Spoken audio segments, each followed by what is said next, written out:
Hey, my name is Anthony DeRossi. I'm one of the pastors at Keystone Bible Church. We're a multi-congregational church in the Tampa Bay area.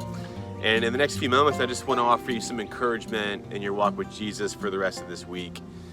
In the book of Exodus, the book starts out in chapter 1 with verses 8 through 22 outlining the oppression of the Egyptians toward the Israelites. They're afraid of how quickly the Israelites are multiplying, and Pharaoh thinks to himself, man, like if there's just, all it's going to take is one incoming enemy, and then the Israelites are going to side with them, and we're going to be done for. And so Pharaoh gives the word to make life bitter for them. And then he even goes so far to tell the midwives that whenever a female is born, let her live, but whenever a Hebrew male is born, throw him into the Nile so that he drowns. How horrendous to live in a nation under the rule of someone who would approve the mass murder of innocent little babies who can't do anything to help themselves. But the task couldn't be accomplished because by the time the midwives would get there, the Hebrew women had already given birth and had stashed away the babies in safekeeping. And so this happened to one in particular woman. She was a Levite woman who married a Levite man, and she gave birth to a son before the Egyptian midwives could get there to murder this child. And this mother kept her baby hidden for about 3 months. And ironically, when she couldn't keep him a secret any longer, she actually did what Pharaoh had commanded. She put this baby into the Nile River, only in a basket. And the name of this baby was Moses. And so this baby floated down the river, and in God's sovereign providence came to a place where she was recognized by Pharaoh's daughter. And in a moment of compassion, Pharaoh's daughter sees this helpless child and decides to raise him as her own. And so for those of you who know the rest of the story, Moses would become the very tool used by God to deliver the people out from underneath the bondage and slavery of Egypt. In other words, this is God's sovereignty on maximum display.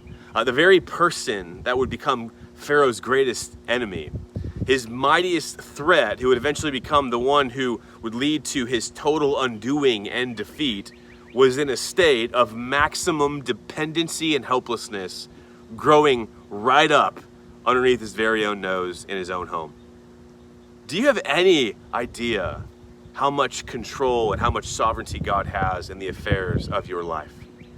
That he is so powerful that he actually enjoys to use our weaknesses to show off his unfathomable control in earthly matters. And so the encouragement for you today, friend, is this: cling to your dependency on him. Don't be ashamed of your weaknesses. Don't try to get rid of them. Cling to your weaknesses, because in your weaknesses, you actually make known his strength and his power. Moses wasn't anybody special. He was just an average instrument used in a special way by a special God. And I love the quote by the famous preacher and evangelist D.L. Moody, who wrote of Moses, and he said this. He said, Moses spent 40 years thinking he was somebody, 40 years learning that he was nobody, and then finally 40 years discovering what God could do with a nobody. And so here's the encouragement today. Embrace your dependency. Cling to your weaknesses. How long will it take you to realize that you are a nobody? How's that for encouragement? Know that you're a nobody so that you can discover the joys of watching God do amazing things through nobodies like you and me.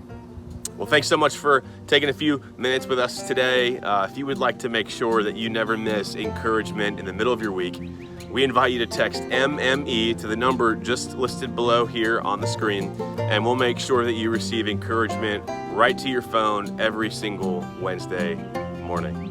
Well, I hope you've been encouraged. I certainly have. I love thinking about the sovereignty of God in the life of Moses, and we look forward to seeing you right here next week on Midweek Morning Encouragement.